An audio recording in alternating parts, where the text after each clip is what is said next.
జనాభా లెక్కల ప్రకారంగా తెలంగాణ రాష్ట్రం 3,65,00,000 2025 అంటే 14 సంవత్సరాల తర్వాత ఎంత జనాభా పెరుగుతుందో మనకు అర్థం కావాలి.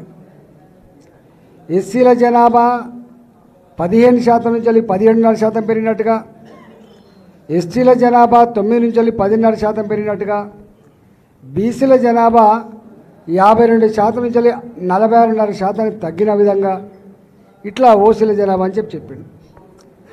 ఎంత బాధ అనిపించే సిగ్గుమాలితనం వాళ్ళదంటే, ఒకసారి ఆయన జనాభా లెక్కలు తీసిన తర్వాత ప్రజల నుంచి వచ్చినటువంటి వ్యతిరేకతని ఇవాళ తట్టుకోలేక లేదు మళ్ళీ సెకండ్ టైం కూడా చేస్తా అని చెప్పిండంటే, కాంగ్రెస్ పార్టీకి అణగారిన వర్గాల పట్ల, మరీ ముఖ్యంగా బీసీ ప్రజల పట్ల ఏ చిత్తశుద్ధి ఉందో మనకు అర్థం కావాలి.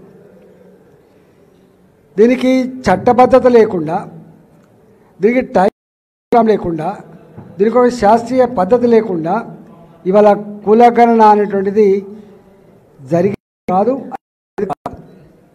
మోసగించే ప్రయత్నం చేసిండు. ఇవాళ దాని నుంచి లబ్ధి పొందాలనే ప్రయత్నం చేసిండు. కానీ పాతాళంలో ఇలా తెలంగాణ ప్రజలు పాతరేసింది ఆయన. అందువల్ల నేను టీచర్లకు వినమ్రంగా విజ్ఞప్తి చేస్తున్నా. గతంలో డిఏలు ఇవ్వకుండా మోసం చేసినాడు కేసీఆర్. 317 జీవో ఇచ్చి కంటి మీద కొనుక్కు లేకుండా చేసినాడు కేసీఆర్. ఇవాళ సిపిఎస్ విధానం రద్దు కావాలని చెప్పి అనేక సంవత్సరాల పోరాటాలు చేస్తున్న టీచర్లు, ప్రభుత్వ ఉద్యోగులు కేంద్ర ప్రభుత్వం డేట్ ఇచ్చింది. మీ రాష్ట్రాలలో మీరు సిపిఎస్లో కొనసాగదలుచుకున్నారా, పాత పెన్షన్ విధానం కొనసాగదలుచుకున్నారా అని చెప్పి ఆప్షన్ అడిగారు. కానీ ఆనాడు కేసీఆర్ గారు మేము సిపిఎస్లో వాళ్ళకు లెటర్ పంపలే. అంటే మళ్ళీ మోసం చేసినటువంటి పార్టీ అది. ఈయన గారు అధికారంలో వచ్చిన వెంటనే 317 సవరణ చేస్తా, సిపిఎస్ విధానాన్ని రద్దు చేస్తా, డిఏలన్నీ కూడా పే చేస్తా, రిటైర్డ్ ఉద్యోగులకు తక్షణమే వాళ్ళ బెనిఫిట్స్ ఇచ్చే ఏర్పాటు చేస్తా. ఒక్కటి కూడా అమలు కాలే. ఇవాళ చివరికి రిటైర్డ్ ఉద్యోగి తన బెనిఫిట్స్ రావాలంటే చేసుకుంటే తప్ప, లంచాలు ఇస్తే తప్ప రిటైర్డ్ ఉద్యోగుల బెనిఫిట్ వస్తలేవంటే ఎంత దయనీయమైన పరిస్థితి ఉందో మనకు అర్థం కావాలి. ఇవాళ దీనికి 9 సంవత్సరాలు పట్టింది కేసీఆర్ మీద వ్యతిరేకత రావడానికి. కానీ రేవంత్ రెడ్డి సర్కారు మీద వ్యతిరేకత రావడానికి 9 నెలలే పట్టింది. నేను మా టీచర్లకి, ఇవాళ తెలంగాణ సమాజం అంతా కూడా కొండ నాలుకకు మందెత్తే ఉన్న నాలుక పోయినట్టుగా కేసీఆర్ పోతే బాగుపడదని చెప్పి భావించినాం. కానీ ఇక పేన మేంచలు పొయిలబడ్డ అయిపోయింది. ఈ రేవంత్ రెడ్డి సర్కార్ ఇచ్చిన మాట అమలు చేస్తున్న నమ్మకం లేదు. ఎప్పుడు ఎన్నికలు వస్తాయా బొంద పెడదామని చెప్పి ఎదురు చూస్తున్నటువంటి వాళ్ళు ఉన్నారు. ఇవాళ ప్రభుత్వ ఉద్యోగుల, టీచర్ల సమస్యల పరిష్కారం కావాలంటే అంకుశం తీసుకొని పొడవాలి వీళ్ళకు. ఆ పొడవాల్సింది భారతీయ జనతా పార్టీ మాత్రమే. అసెంబ్లీలో భారతీయ జనతా పార్టీ శాసనసభ్యులు ఉన్నారు. రేపు శాసన మండలిలో కూడా భారతీయ జనతా పార్టీ ఎమ్మెల్సీలు కనుక ఉంటే ఇవాళ ఈ ప్రభుత్వం మీద సిపిఎస్ విధానం రద్దు కోసం కావచ్చు, 317 జీవోలు జరిగిన అక్రమాలు కావచ్చు, ఇవాళ డిఏలు ఇచ్చే పోరాటాలు కావచ్చు. ఒక్క మాటలో చెప్పాలంటే కేజీబీవీలలో ఉన్నటువంటి స్కూళ్ళల్లో పనిచేసే టీచర్లు ఎన్ని బాధలు ఉన్నాయో మాకు ఇచ్చే దుఃఖం వస్తుంది. మోడల్ స్కూల్ అన్నిటికంటే టాప్ స్కూల్స్ అని చెప్పి అలా జాయిన్ అయితే ఇవాళ మోడల్ స్కూల్స్లో పనిచేసే టీచర్లు ఇవాళ ఎందుకు వచ్చిన వీళ్ళకు ప్రభుత్వ స్కూళ్ళలో పోయినా బాగుండని చెప్పి వాళ్ళు భావిస్తారు. ఇవన్నిటి మీద రేపు మాట్లాడగలిగేది, కొట్లాడగలిగేది భారతీయ జనతా పార్టీ మాత్రమే. ఇవాళ టీఆర్ఎస్ అయితే ఇక్కడ పోటీ చేస్తలేదు. కాంగ్రెస్ వాళ్ళు ఏమనుకుంటున్నారంటే ఎవరు గెలిచినా మా దాంట్లోకి వస్తారు అనుకుంటారు. ఒకవేళ ఇక్కడ గెలిచి వాళ్ళ దాంట్లో కనుక పోతే కట్టు బానిస లెక్క ఉండవలసిందే. మన మీద జరుగుతున్నటువంటి అక్రమాలు చూస్తూ సంతకాలు పెట్టవలసిందే తప్ప ప్రశ్నించేటువంటి సత్తా అధికార పార్టీలో ఉన్నటువంటి ఎమ్మెల్యేలకు ఉండదు. కాబట్టి రేపటి కాలమంతా ప్రశ్నించాల్సిన చక్కెర ఉంది కాబట్టి, కొట్టాల్సిన చక్కెర ఉంది కాబట్టి, ప్రస్తావించాల్సిన చక్కెర ఉంది కాబట్టి ఇవాళ అధికార పార్టీ మీద పోరాటం చేయగలిగినటువంటి party బరిగీసి కొట్లాడే party Bharatiya Janata party.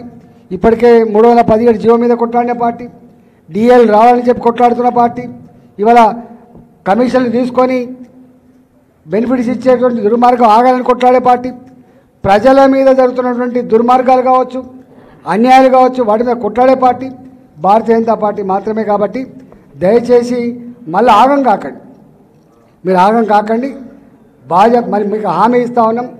ఇవాళ 8 మంది శాసనసభ్యులు అసెంబ్లీలో తెలంగాణ ప్రజల కోసం ఎట్లా కొట్లాడుతూ చూస్తున్నారు, 8 మంది పార్లమెంట్ సభ్యులుగా మేము ఎట్లాంటి పాత్ర పోషిస్తున్నామో చూస్తూ ఉన్నారు. కాబట్టి రేపు శాసన మండలిలో మీరు కనుక గెలిపిస్తే మేము వాళ్ళకు తోడుగా ఉంటాం. భారతీయ జనతా పార్టీ టీచర్ల సమస్యలకు సంపూర్ణంగా అండగా ఉంటుంది. ఆ సమస్యల పరిష్కారంలో మీకు తోడుగా ఉంటామని చెప్పి విజ్ఞప్తి చేస్తూ, ఈరోజు కరీంనగర్ వైపేమో పట్టభద్రులు టీచర్ ఎమ్మెల్సీ, ఇక్కడేమో టీచర్ ఎమ్మెల్సీ. కాబట్టి మనకు ఓట్లు లేకపోవచ్చు అందరికీ. ఇవాళ ఓట్లు ఉన్నటువంటి టీచర్ల దగ్గర పోయి మనం వాళ్ళతో ఇంటరాక్ట్ అయ్యి సర్వోత్తమ్ రెడ్డిని గెలిపించాలని చెప్పి కోరుతున్నాం. ఇంతకుముందు చెప్పినట్టుగా సర్వోత్తమ్ రెడ్డి గారు పిఆర్టీలో రాష్ట్ర అధ్యక్షుడిగా అనేక సంవత్సరాలు పనిచేశారు. వాళ్ళతో పనిచేసినటువంటి జనరల్ సెక్రటరీ ఇక్కడే ఉన్నాడు. ఇలా వారు డిసిషన్ తీసుకున్నారు, పిఆర్టీయు రేపు గెలిస్తే కాంగ్రెస్కే ఊడిగం చేసే ఆస్కారం ఉంది, మళ్ళీ మన ప్రయోజనాలు తాకట్టు పెట్టే ఆస్కారం ఉంది, వాళ్ళ పదవుల కోసం వాళ్ళ కోసం మనం మోసపోవద్దని చెప్పి వారు ఇలా వచ్చి చెన్నకేశ్వరరెడ్డి గారు బాయాప్తో తిరుగుతున్నారంటే అర్థం కావాలి. నేను అన్ని సంఘాల టీచర్లకు నేను అప్పీల్ చేస్తున్నా, ఆలోచన చేయండి. ఇవాళ దేశంలో మోడీ గారి ప్రభుత్వం ఉంది, 3వసారి అధికారానికి వచ్చిన తర్వాత ఇవాళ నిరుద్యోగ సమస్య ఎట్లా పరిష్కారం చేయాలి, రైతుల్ని ఎట్లా ఆదుకోవాలి, ఉన్న ఇండస్ట్రీస్ని ఎట్లా కాపాడుకోవాలి, make in India made India program ఎట్లా కాపాడుకోవాలి, ప్రపంచంలో భారతదేశం ఎంత గొప్పగా ఎదగాలి, ఇవన్నీ మోడీ గారి నాయకత్వంలో జరుగుతూ ఉన్నాయి. కాబట్టి ఒక్క మాట చెప్పాలంటే ఈ దేశం సురక్షితంగా సుభిక్షంగా ఈ దేశం గొప్పగా అభివృద్ధి చెందాలంటే ఇవాళ మోడీ గారి నాయకత్వంలో ఉన్నటువంటి ప్రభుత్వం కొనసాగాలంటే ఇక్కడ కూడా భారతీయ జనతా పార్టీ గెలిపించాల్సిన అక్కడ ఉంది. కాబట్టి దయచేసి మీరందరూ కూడా ఇవాళ భారతీయ జనతా పార్టీ అభ్యర్థి అయినటువంటి సర్వోత్తమ్ రెడ్డి గారిది మొట్టమొదటి ఫస్ట్ నంబరే కాబట్టి మీరందరూ కూడా ఓటేసి గెలిపించాలని చెప్పి నేను వినమ్రంగా విజ్ఞప్తి చేస్తున్నాను.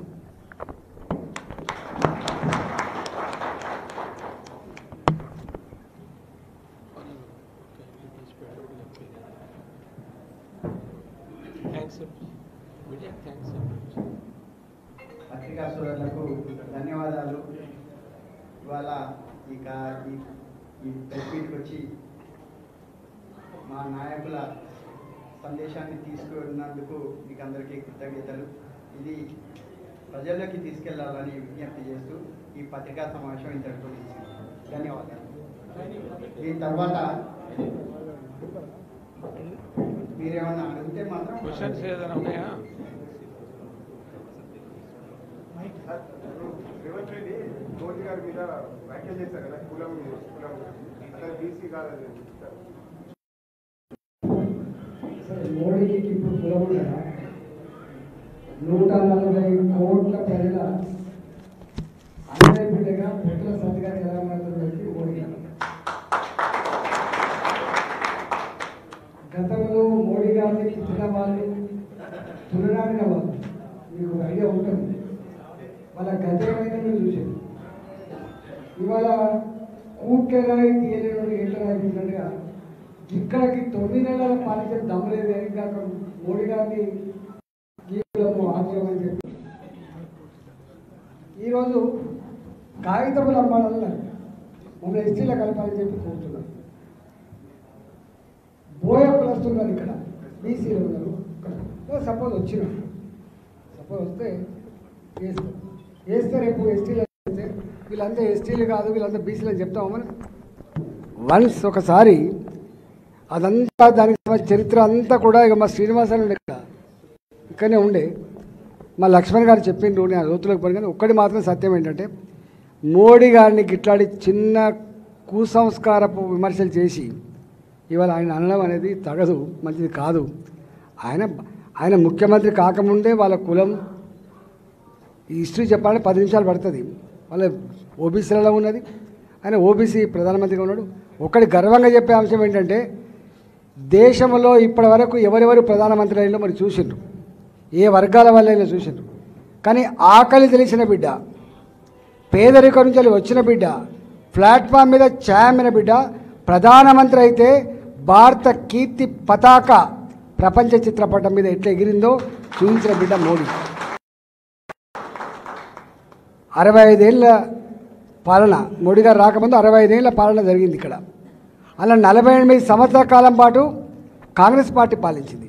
గా మహిళలకు బయలుభూమి పోవడానికి లోటలు పట్టుకొని పొద్దున పూట 4 గంటల పోయే పరిస్థితి, మధ్యాహ్నం అయిందంటే బయటికి పోని పరిస్థితి ఉండే. గా పేద ఆడబిడ్డల ఆత్మగౌరవానికి 12 కోట్ల మందికి, డబ్బెంత అనేది ఇంపార్టెంట్ కాదు, సమస్య ఏంటది ఇంపార్టెంట్. 12 కోట్ల మందికి టాయిలెట్ కట్టించి ఆదుకున్న బిడ్డను పట్టుకొని, ఇవాళ 4 కోట్ల మందికి సొంత ఇంటికలు నెరవేర్చిన బిడ్డను పట్టుకొని, నీ గ్రామాలను మీ ముఖాలకు గ్రామాలలో 5 రూపాయల బిల్లు లేదు నువ్వు ఇచ్చింది.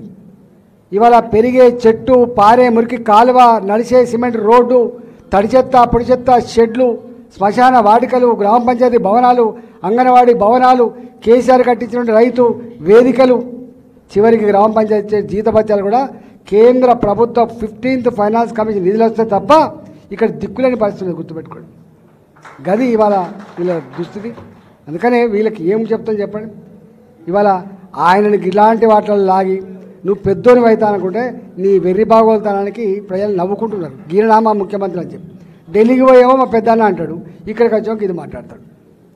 అందుకని అంటే బాధ అనిపించే అంశం ఏంటంటే ఆయన అహంకారంతో కేంద్ర ప్రభుత్వ పరంగా రావాల్సినవి రాకుండా చేసుకున్నాడు. ఈయన కూడా ఇలా ఇట్లాంటి పిచ్చి మాటలు మాట్లాడుకొని చేసుకుంటున్నాడు.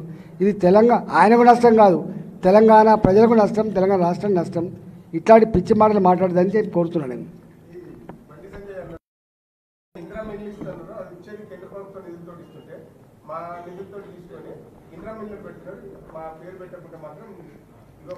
రెండు విషయాలు ఇక్కడ. ఇప్పటిదాకా ఇండ్ల ఇచ్చే విషయంలో కేంద్ర ప్రభుత్వం కొంత అమౌంట్ ఇస్తుంది. ఇక్కడ డబుల్ బెడ్రూమ్ మొదటిదాకా ఉండే స్కీమ్లో రాష్ట్ర ప్రభుత్వం కొంత కల్పించింది. ఇప్పుడు మళ్ళీ ఇస్తే కూడా ఇక్కడ కేంద్ర ప్రభుత్వం వేయాలి. కేంద్ర ప్రభుత్వం ఇస్తున్నప్పుడు నువ్వు ఎందుకు పెట్టుకుంటావు చెప్పండి.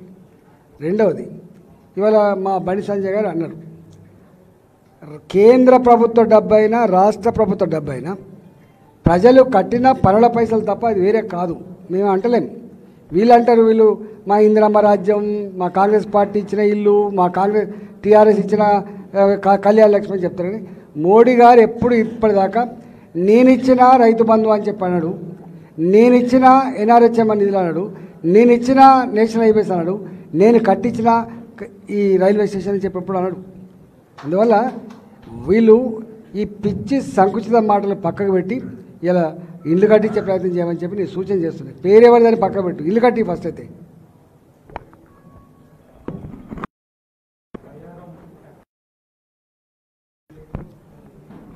ఎవరు నేను పొద్దున్నే చెప్పిన, ఇప్పుడు ఒక మాట, కేంద్రం మరీ ముఖ్యంగా మోడీ గారు మీరు బాగా అనలైజ్ చేయండి. 2024-2025 బడ్జెట్ ఒకసారి విశ్లేషణ చేయండి. Make in India, made in India number 1, స్టార్టప్ల కోసం డబ్బులు కేటాయించడం నంబర్ 2, నంబర్ 3 కొత్తగా రీసెర్చ్ చేసుకునే వాళ్ళకి ఎవరైనా ఉంటే సపోర్ట్ చేసే స్కీమ్ 3, అలా ఉన్న స్మాల్ స్కేల్ మీడియం స్కేల్ ఇండస్ట్రీస్కి అండర్ ఫైనాన్స్తో నడిస్తే శక్తివంతంగా లోన్స్ ఇచ్చి ఇంట్రెస్ట్ సబ్సిడీస్ ఇచ్చి చేస్తున్నది నంబర్ 3. అవి కాదని ఇంకా ఏం చేసింది గవర్నమెంట్ ఇండియా, రామగుండానికి 6,300 కోట్ల రూపాయలు ఇచ్చి ఇవాళ ఎరువుల కర్మాగారాన్ని మళ్ళీ ఇచ్చింది. ఇక్కడ మనం కాజీపేటలో ఏం కోరుకునేది, కోచ్ ఫ్యాక్టరీ కావాలి, కోచ్ ఫ్యాక్టరీ ఎన్ని సంవత్సరాల ఉద్యమాలు చేసిన ఐడియా ఉందా మీకు? కాకుండా అక్కడ డబ్బాలు తయారు చేసే ఒక మాట చెప్పండి, రైల్వేకి సంబంధించిన కేంద్ర బిందువు ఇవాళ కాజీపేట మొన్నటి బడ్జెట్లో 500 కోట్లు సరిపోకపోతే ఇంకొక 300 కోట్లు కూడా ఇస్తామని చెప్పి ఇచ్చింది. ఇవాళ కొత్తగా ఏమంటున్నా అంటే 1,50,000 కోట్ల రూపాయలు కేంద్ర ప్రభుత్వం మీ రాష్ట్రాలలో ఏమైనా హామీలు అమలు కాకపోతే మీ దగ్గర ఏమైనా ఉత్పత్తులు పెంచుకోవాలనుకుంటే ఇండస్ట్రీస్ పెట్టుకోవాలనుకుంటే రూపాయి ఇంట్రెస్ట్ లేకుండా జీరో రేట్ ఆఫ్ ఇంట్రెస్ట్లో 1,50,000 కోట్ల రూపాయలు కేంద్ర ప్రభుత్వం రాష్ట్రాల కోసం పెట్టింది. వీళ్ళకి దమ్ముంటే ఆ బయ్యారంలో అది అనాలిసిస్ చేసుకొని వయబిలిటీ అయితే తీసుకోమని చెప్పు. నేను ఇంకొక మాట కూడా అంటున్నా, ఇవాళ ఎవరి ఆధ్వర్యంలో ఐడిపిఎల్ మూతపడ్డది, ఎవరి ఆధ్వర్యంలో హెచ్ఎండి మూతపడ్డది, ఎవరి ఆధ్వర్యంలో అల్యూమినియం కంపెనీ మూతపడ్డది, ఎవరి అని మూతపడ్డే వాళ్ళ ఆలయంలో. ఇవాళ నేను అంటున్నా నేను మొన్న పార్లమెంట్ కమిటీలో నేను సభ్యుడు ఉన్నా. కెమికల్స్ అండ్ ఫెర్టిలైజర్స్ ఫార్మాసిటికల్ దాంట్లో నేను ఉంటే 30 మంది పట్టుకొచ్చి మొత్తం తిప్పి ఈ ఐడిపిఎల్ ఫ్యాక్టరీ ఒకనాడు ఇంత గొప్పగా ఉండే, ఇప్పుడు జన ఔషధి ప్రోగ్రాం విజయవంతం కావాలంటే ఇక్కడే ప్రొడక్షన్ జరగాలి, దీన్ని మళ్ళీ పునరుద్ధరించమని చెప్పి కోరినాం. అంటే అర్థం ఏంటి? కేంద్ర ప్రభుత్వం దేనికంటే దానికి సహకారం అందించడానికి సిద్ధంగా ఉంది. బయ్యారం ఉక్కు ఫ్యాక్టరీ కూడా ఇక్కడి ప్రభుత్వం కనుక ముందుకొచ్చి మేము పెడతామంటే జీరో రేట్ ఆఫ్ ఇంట్రెస్ట్లో పెట్టుబడి పెట్టడానికి సిద్ధంగా ఉంది కేంద్ర ప్రభుత్వం. గుర్తుపెట్టుకోండి, ప్రొయాక్ట్గా ఉంటుంది, పాజిటివ్గా ఉంటుంది.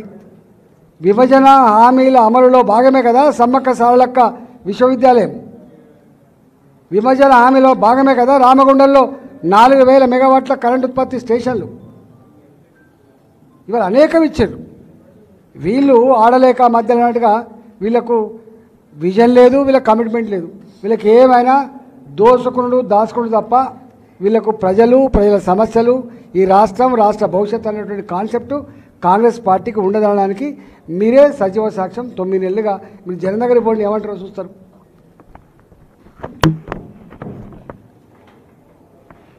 Okay, thank you.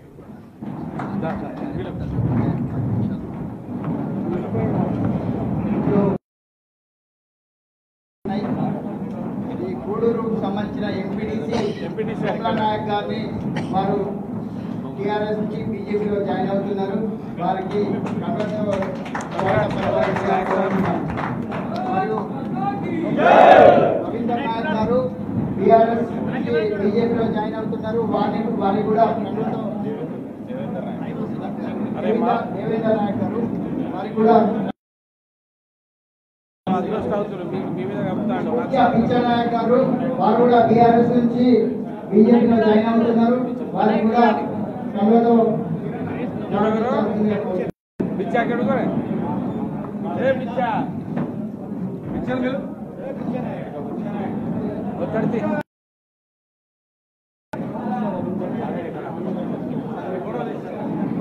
Pulsar Ravinder Goud Congress party నుంచి బీజేపీలో జాయిన్ అవుతున్నారు. వారికి కూడా స్వాగతం పలవచ్చుగా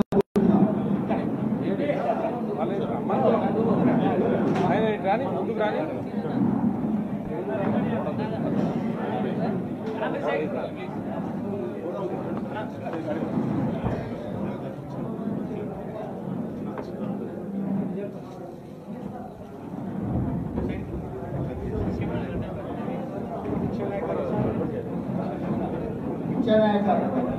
వచ్చిందా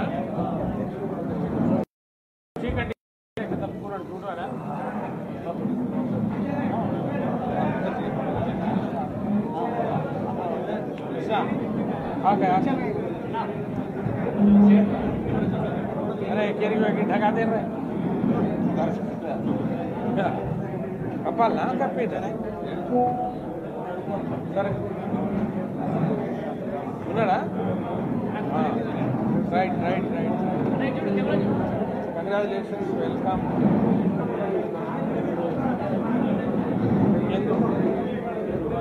కౌన్సిల్ సభ్యులుగా ఎన్నికైనటువంటి శ్యామ్ సుందర్ శర్మ, నిలబడి గోవర్ధన్ రెడ్డి గారులకు ఇప్పుడు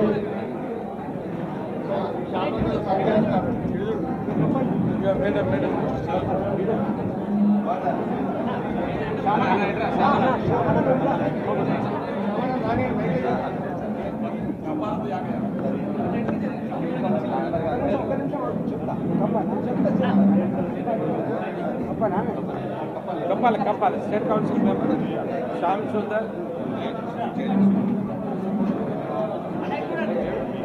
नाका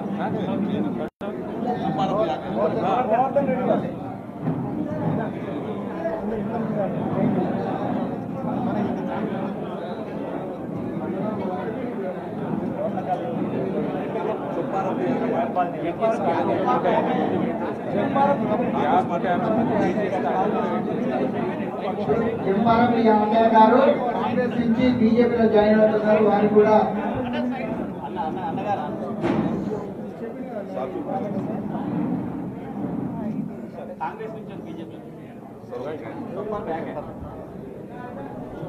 भारत माता की बीजेपी नरेंद्र मोदी गाరి నాయకత్వం ఈటల రాజేందర్ గారి నాయకత్వం వరదన కడవ సెలవు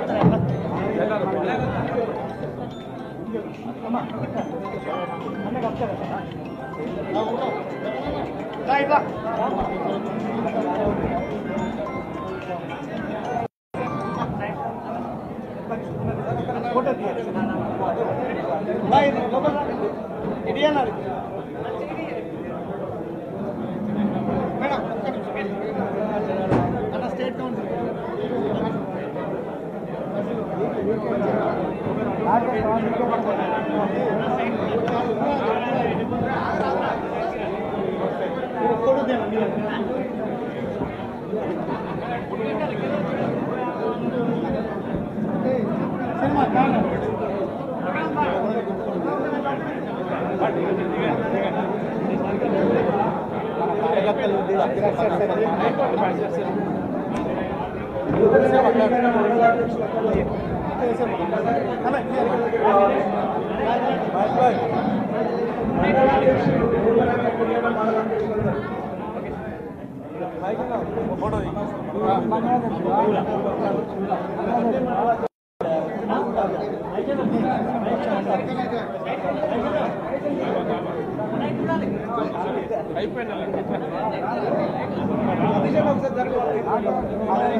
లేదు సార్ కన్వీనర్ సార్ నేను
भारत माता की जय। नरेंद्र मोदी